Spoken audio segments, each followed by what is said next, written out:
Hi guys, welcome back to another video, or your first video here, I don't know. Welcome if you're new here, welcome either way. The title isn't clickbait. Sorry, my dog is grunting at my feet. I got in trouble with Goodreads. Essentially, I got in trouble with Goodreads because of the fact that I was adding things that Goodreads does not consider to be books, and I thought this presented a really interesting discussion about publishing at the moment, or at least publishing in terms of what constitutes a book. So something I found really interesting recently, looking at how things get published, is the fact that publishing seems to go in cycles. I mean, in most things, but in terms of what actually gets published as books.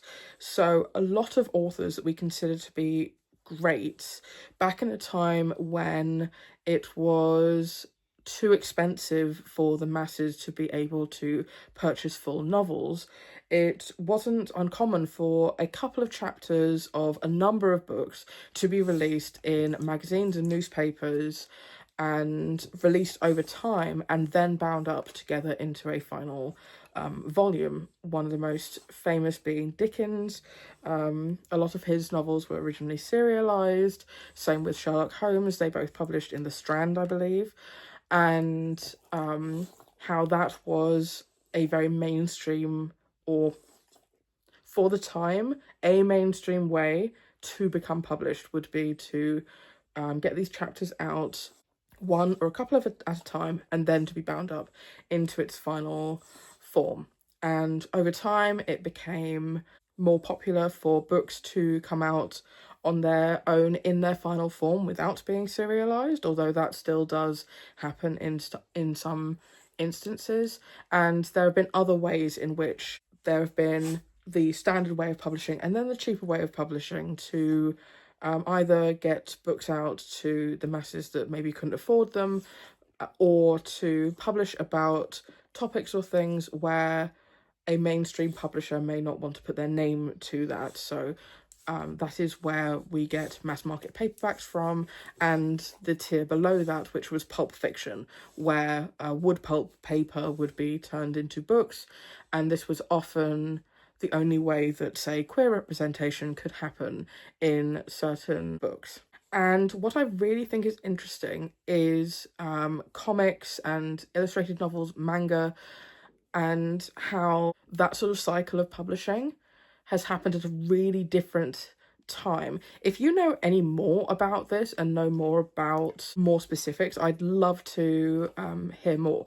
But from what I can tell, a lot of the big comic publishers, especially in Japan and Korea, do release these magazines with a chapter or a couple of chapters from a number of comics.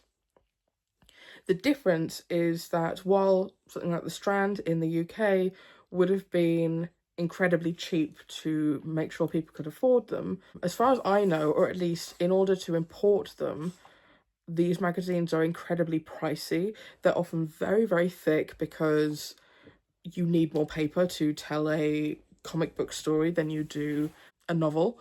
And they're often released by these big publishing houses that then keep an eye on what's popular, and once novels are finished, they then bind them up into completed versions.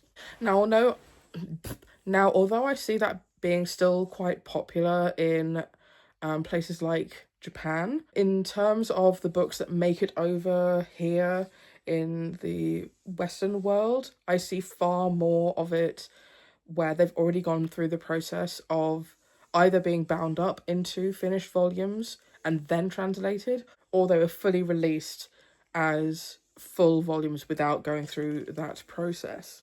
Now, what I think is really interesting at the moment is that the more widespread use of mobile phones and apps where people can just publish what they want to publish, a lot of apps nowadays have started releasing webtoons, web novels, where people, the artists directly, can list their work chapter by chapter. A lot of them form this sort of infinity scroll art style where there's not definitive panels in the comic. It continues as you scroll through it. And so sometimes there's a little bit more work than arranging that into panels on a page if they do then get published. And the language around that is slightly different. So rather than chapters and books, they call it episodes and seasons. And sometimes these comics do get picked up by traditional comic book publishers. And other times, which I think is really fascinating, certain publishing houses have been formed off the back of this. So they see what is in high demand from the people who are actually reading it, and then taking these episodic comics that do very well and working with the artist to then publish their work. One of the big examples of this is...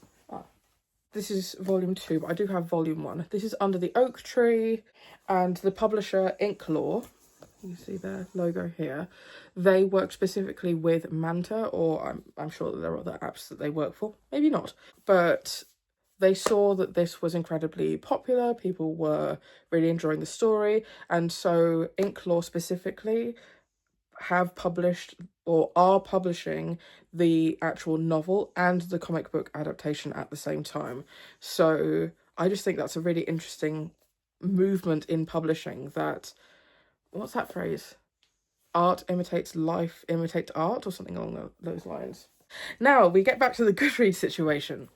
So on Goodreads, you can be a regular user on Goodreads. You can have an account, you can list the books you read, which is what I do. You can also be an author on Goodreads. You have a slightly different account user face when you use it as an author. I also am listed, but mainly because I transcribed something, not because I wrote a book. It's too far away. But what's interesting about Goodreads, and I mean, I don't think this is a particularly good way to run an app, but then again, I don't run Goodreads. So Amazon bought the Goodreads app and then really hasn't put much work at all into actually improving it over time. There are newer competitors in the market that have a lot of features Goodreads don't, and a lot of things that users want out of the platform, they just say they're going to do and just never do.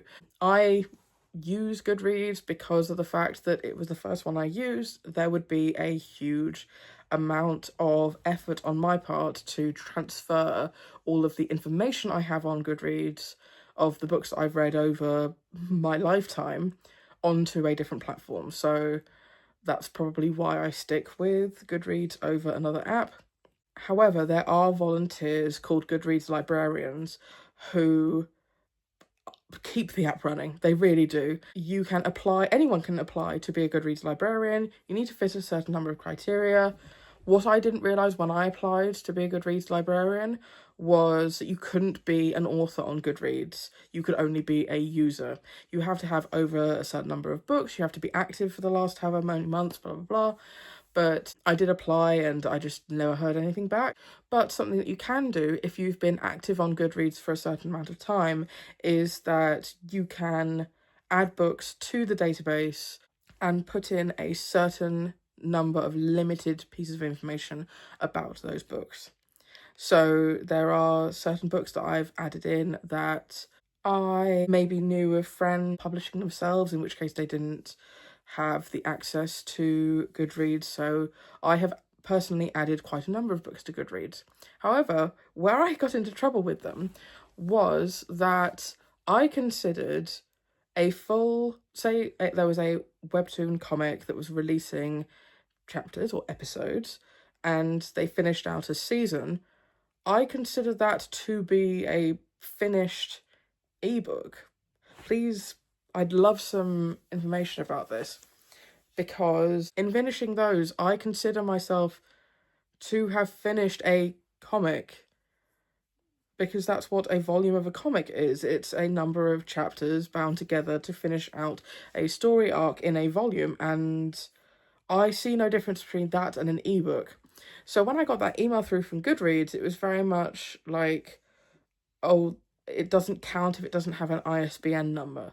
And if you don't know what that is, it's a unique identifier that when a book gets published, it is given so that a book is easier to find. No other book can have that identifier once it's published.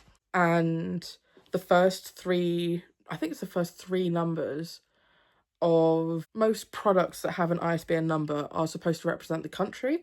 Whereas what's interesting for books is that that country is kind of labeled as like bookland or something along those lines, because books transcend country boundaries, which I find really fascinating.